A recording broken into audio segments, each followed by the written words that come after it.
Let's mic आज का अखबार। नमस्कार, लेट्स माइक में आपका स्वागत है। आज का अखबार के साथ मैं राखी जैन।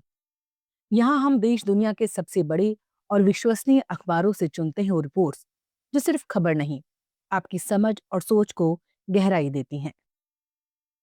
द न्यूयॉर्क टाइम में प्रकाशित लेख में Sudan is in free fall के जरिए ये चेतावनी दी गई है कि सूडान इस वक्त एक भयानक मानवीय संकट की गर्त में गिरता जा रहा है और दुनिया खामोश है। लेख बताता है उत्तर दारफुर की राजधानी एल फशर अब नरसंहार का नया केंद्र बन चुकी है, जहां रैपिड सपोर्ट फोर्स नाम की अर्धसैनिक टुकड़ी ने शहर पर कब्जा कर लिया है और आम नागरिकों को सफाया कर रही है। लोग अस्पतालों में, अपने घरों में, यहाँ तक कि जमीन में जिंदा गाड़े जा रहे हैं।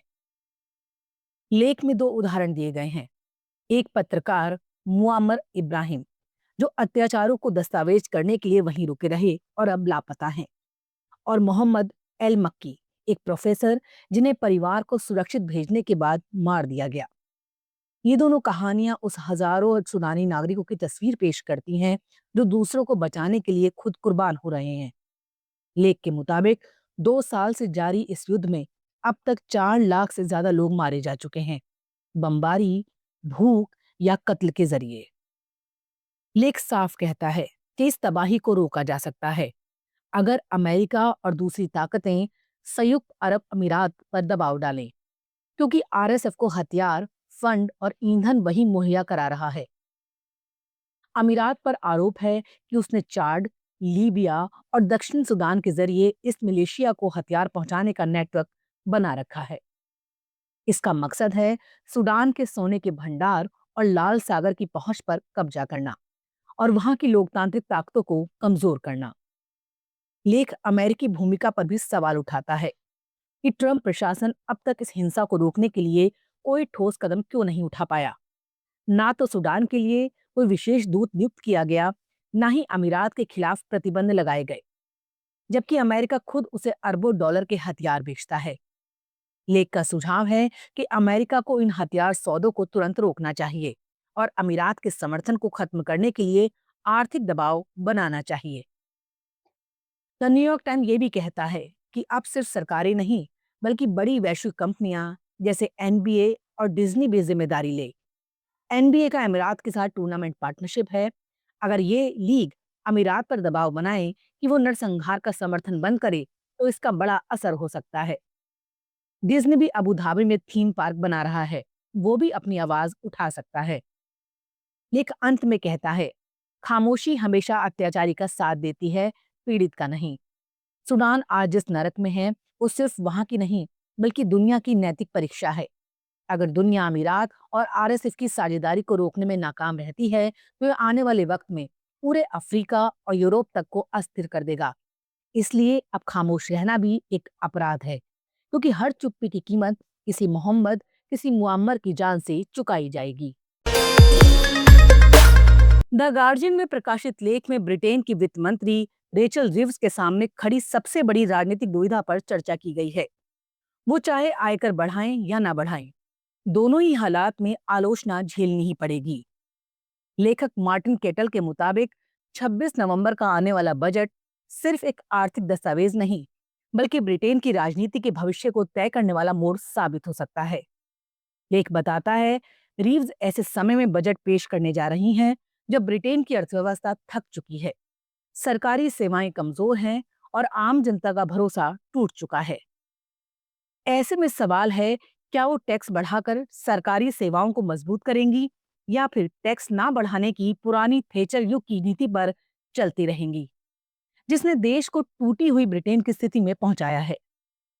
लेखक साफ कहते हैं, अगर रीव्स टैक्स बढ़ाती हैं तो मध्यम वर्ग नाराज होगा, मीडिया हमला करेगा और विपक्ष इसे लेबर सरकार की विफलता बताएगा।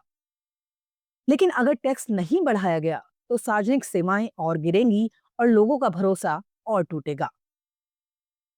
मार्टिन कैटल का तर्क है कि पिछले 50 साल में मार्गरेट थैचर की सोच, कम टैक्स, निजीकरण और छोटी सरकार ने ब्रिटेन के सामाजिक ढांचे को कमजोर किया है। इसलिए अब अगर लेबर सरकार को सच में सुधार लाना है, तो उसे इस मॉडल से बाहर निकलकर एक नया संतुलन बनाना होगा। जहां टैक्स न्याय संगत हो और आम लोगों के जीवन की लागत घटे। लेख में चेतावनी भी है, अगर रीव्स ये साहसिक कदम नहीं उठाती तो इससे न सिर्फ लेबर पार्टी की साख पर असर पड़ेगा, बल्कि नाइजेल फराज जैसे दक्षिणपंथी पॉपुलिस्ट नेताओं को मौका मिल सकता है। यानी सिर्फ एक ये बजट नहीं, बल्कि ब्रिटिश राजनीति की दिशा तय करने वाला निर्णय है। लेख अंत में ये भी कहता है, रीव्स के सामने चुनौती दोहरी है।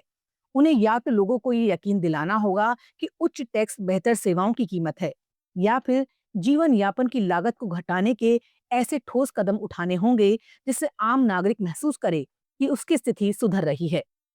वरना नतीजा वही होगा जो यूरोप के कई देशों में दिखा है, जहां पॉपुलिस्ट और सेंट्रिस्ट दोनों ही जनता की उम्मीदों पर खरे नहीं उतर सके।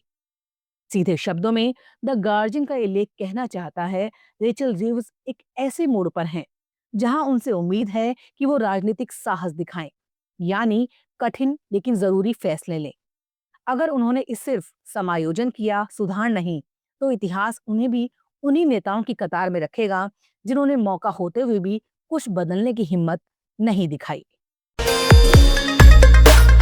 बीबीसी में प्रकाशित लेख में अमेरिका की नई राजनीतिक तस्वीर को दिखाया गया है, जहां दो दक्षिण एशियाई मूल के नेता जोहरान ममदानी और गजाला हाशमी इतिहास रचते हुए सुर्खियों में हैं।